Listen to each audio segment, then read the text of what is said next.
So of course, what I'm talking about today is it's my jam.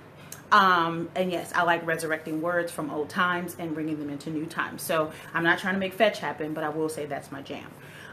So dated references aside, I want to talk about content, because if you want to work in social media, I need to apply some lip balm. I'm just gonna thug it out right now. So if you want to work in social media, so many people focus on,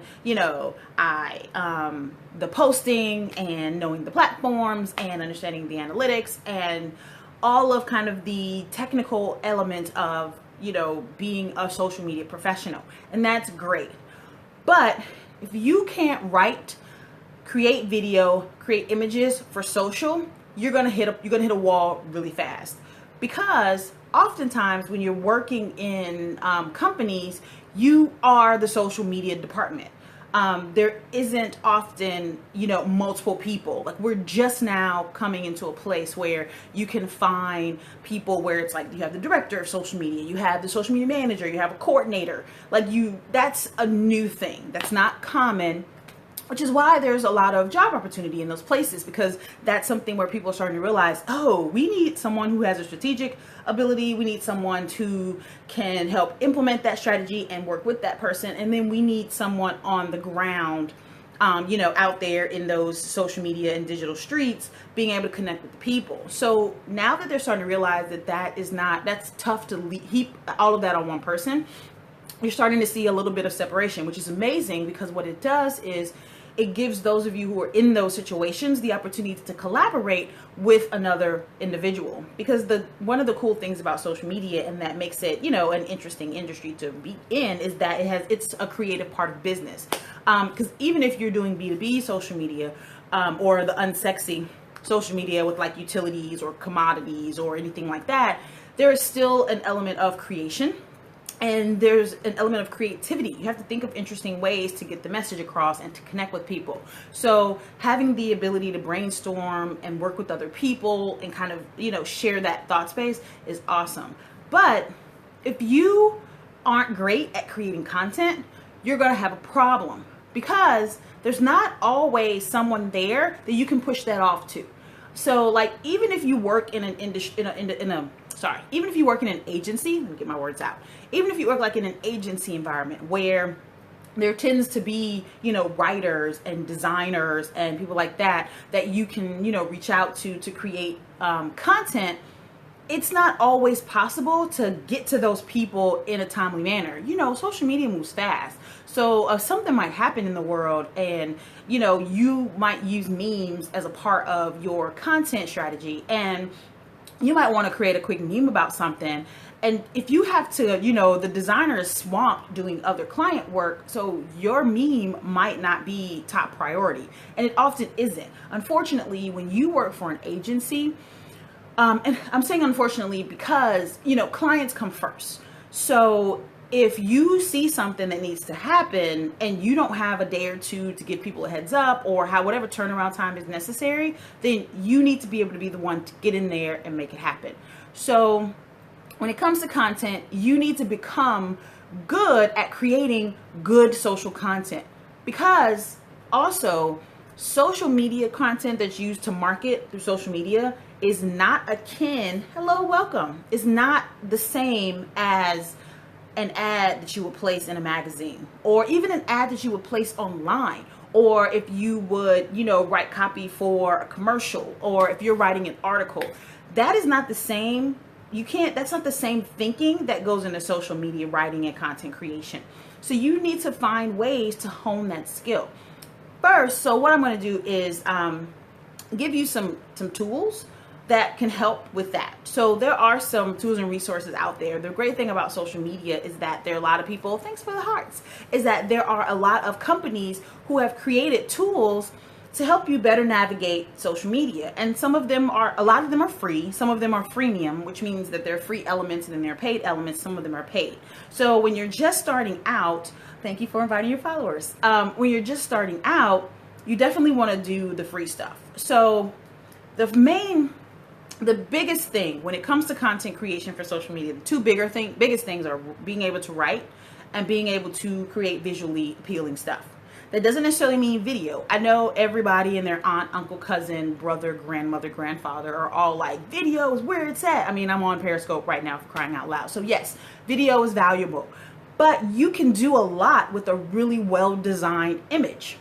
And for social media, well-designed doesn't necessarily mean that, you know, you've taken the time to choose the perfect color palette and you're laying out the appropriate words in the appropriate way, and you have your, you know, white space, and you've broken your screen in a third so that you would do in visual design.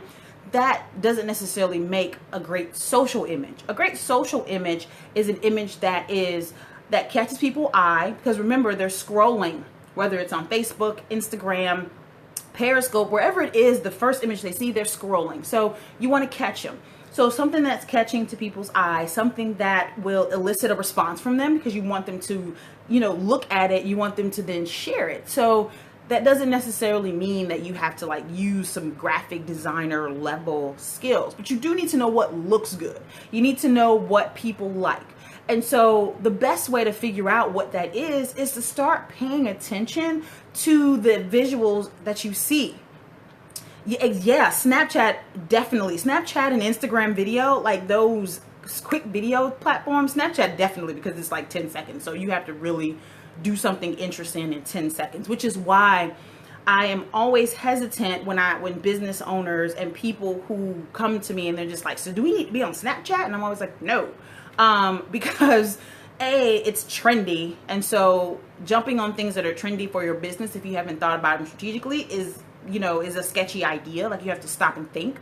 But also because Snapchat is very on the fly and it's very organic, and we all know not everybody does well with organic content creation. Some people have to have some type of a process and an edit. So things like Periscope, Snapchat, Facebook Live, those things, I would always say wait before you hop on them to make sure you have a strategy. Now, things like Instagram video, YouTube, I haven't looked enough into Busker yet to understand if that's truly live stream or if there's like a recording element. I'm not sure. But places where you can record the video and then upload it, that's where you can, if people are less organically, involved, then those places can work for you for video. But before you even get there, you need to know what people like and what people find interesting and what people share. I'm gonna say this again. You need to know what people share. If you're posting stuff on social media just to post it and you're not trying to find engagement, at minimum, you need to want people to engage with your content. So the best way to do that is start to pay attention in a very intentional way. So pay attention intentionally. I know that's somewhat of a tongue twister. To the things that you see being shared in your own social media life. Now, this is where you having an active social media profile is invaluable, because as a person, there are certain things that show up in your feed. Now that pretty much all of the platforms have gone to this algorithmic feed, which responds based on things that you've engaged with. So now that that's pretty much par for the course, and if it's not everywhere, it's coming everywhere soon. So, Twitter does it, Instagram, Facebook. I think even Pinterest is starting to incorporate some algorithmic elements to what they show you. Now that that's happening, start to pay attention to things that are being shared by your friends and followers. So less about things that you're sharing, because it's a little bit harder to kind of look at your own intrinsic motivation. Well, that's one way, but you have to figure out what that means, because people always say, find a pain point and solve it. But it's like, what does that mean in real words, in real tangible terms? And that often just means, putting something out there that make people say, okay, share. And sometimes if you break it down a little bit less high level, because when you say things like find a pain point, that's true. But when you're thinking about just creating engaging content, I want us to take it down even further and think about, what do people seem to like and what do people seem to like to tell other people that they like? And the easiest way to start to figure that out is look at the things that are shared on your feed by your people in your own community as an individual. Start to pay attention, not just to, oh, they shared that, oh, that's interesting, but what is it about what they're sharing that makes it interesting? Look at the level of engagement, because some people will share stuff and, you know, it might get 1 or 2 likes. Some people will share stuff and it'll get like 30, 40, 100 likes. And so it's like, well, what is it about this that makes people come drawn to it and makes them want to interact with it? Meaning read it, download it, play it, share it themselves, like it. So start to pay attention what happens on your own timeline and your own feed on whatever platform you're on. You don't have to hop on a new platform to do this. Go places where you already are existing and see what people are sharing and just start to pay attention. So when people are sharing pictures and memes, like, are they sharing things that are funny? It's often funny, but some things are really poignant. Like, I've started seeing a lot of people sharing things where it's like, oh, like that gets to your heart. Like, it makes you, or it shows that people are awesome. That guy who created Humans of New York, I mean, he has a whole, he's basically built like this element of his career around sharing these intimate stories of these people in New York, in the world. And a lot of times, those, some of them are funny, some of them are sad, some of them are uplifting, but when people see them, they stop, they read them, they comment, and they share. So pay attention to those things. And this, I'm giving you some homework, because if you want to do this, you have to do it like you mean it. You can't phone this in. Social media can't be phoned in. So if you want to, I would say take a day, take like a weekend day and take a week evening day. I say week evening, but like an evening after work, because that's when social media starts to pick up for some.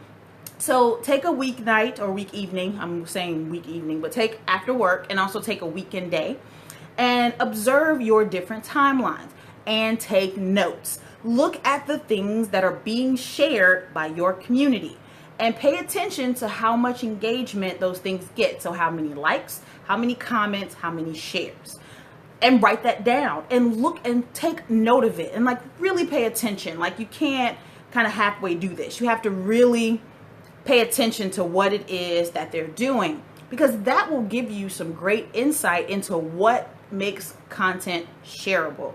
Because yes, you do need to be able to understand what's visually appealing.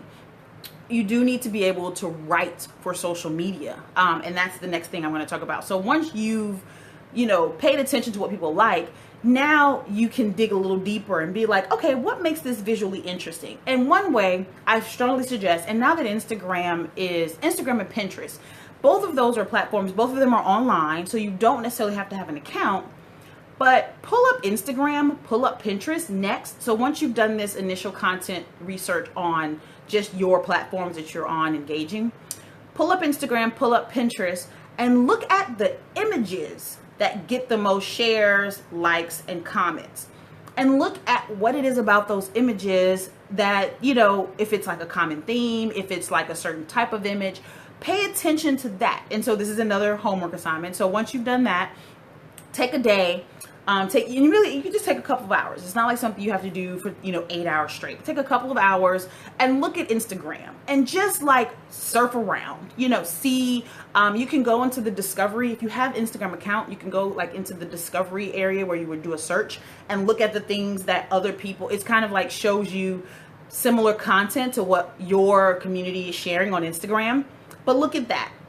If not, you can just, go into the search online and look at that. Either way, it'll show you some images. So look and see what people like and what people are sharing and the different themes that are popular. Same thing with Pinterest. Go on Pinterest. You don't need a Pinterest account. So if you don't have a Pinterest account, focus on Instagram. But if you have a Pinterest account, go on Pinterest and look at the things and take a couple of hours. So these are 2-hour blocks that you are paying attention to some social media. So you're doing some self-training. And look at what people are sharing on Pinterest, what's interesting, what types of images, what types of things get the most engagement, and take notes. If you do those 3 things, you will walk away with a much better understanding of what types of content is engaging. And this is very like, I'm going to take it, take it very, I'm like not low level, but very like on the level. This is across the board. And once you can figure out the types of content that people share and engage with, then you can start being more intentional. And if you have a business, say things like, I want to solve a pain point with this content. How do I do that? So now when you create content to actually solve a pain point, to then drive people to, a website or a landing page or a Facebook group, you can make sure that not only is this going to interest them because it solves a pain point, it's going to catch their eye because it's engaging content.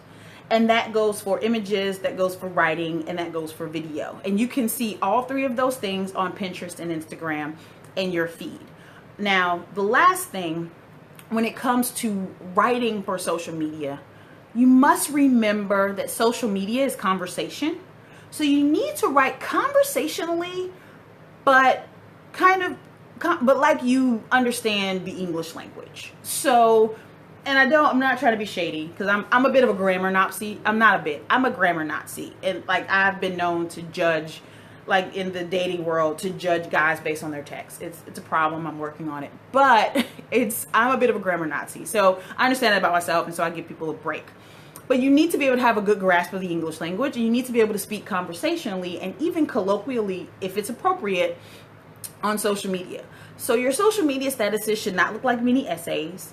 They should not look like or they should not be so full of shortened words, shortened phrases, and emojis that it's going to take a dictionary, thesaurus, and a key in order to understand what you mean. So you want to be able to speak across audiences, because like younger people, and I'm going even younger than millennials, because millennials don't just speak in emoji in the same way that a lot of people say. But when I say younger, I mean like teenagers, like 14, 13, 12, like young people, they speak way more in emoji and text speak. If your audience includes anyone that's over the age of 30, they tend to not speak in emoji and text speak. And so you don't want to alienate people by trying to be too cool and trying to use too much slang. So, but it's important to understand this.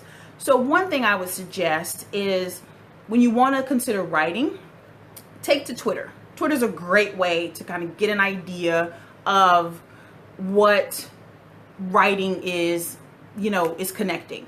And you'll notice it because the Twitter feed moves really fast. And so look for things that stand out to you, and, and grab them. You can take a screenshot. You can make a note of the thing, and pick like 4 or 5 things in a matter of 30 minutes. What are 4 or 5 things out of 30 minutes you see on Twitter that grabs your eye? And then take those and kind of dissect them and just look at them for a minute. I know I said that, and I was like, darn it. That's why I tried to say slang. I tried to define it. Like I said, I'm a grammar Nazi. I'm a word nerd. So I'm that person that if I can't always think of a smaller word. But yes, that's funny. So yeah, so just pull out those things and pay attention to them, and see how they're written and what makes you interested in them, what makes you like them, and then go from there. So I've given you some homework, because if you really want to work in social media, you need to take some time to do some personal development, so that you can be effective and that you can, be beneficial. But also, when you go in an interview for those jobs, you can say things like, yeah, I've been studying the social media landscape, and these are the things that I've noticed. And to say stuff like that in an interview, that's sexy. People think that's really professionally sexy. And even if you don't have loads of experience, if you can, put yourself as, I am someone who cares about what's happening and is taking the time to learn about the industry, people will find that really attractive, as far as working with you, hiring you, etc.